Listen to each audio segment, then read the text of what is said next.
এক, অতি আনন্দে কাউকে কথা দিও না।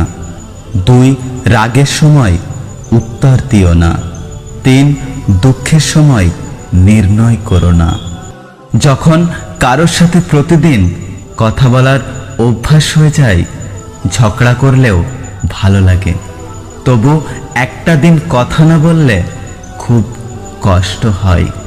কঠিন হলেও এটাই সত্যি, যখন মানুষের দরকার পড়ে তখন অচেনা কাউকে বন্ধু বানিয়ে নেয়, আর যখন প্রয়োজন শেষ হয়ে যায় তখন অনেক দিনের পুরানো বন্ধুকেও হারিয়ে ফেলে।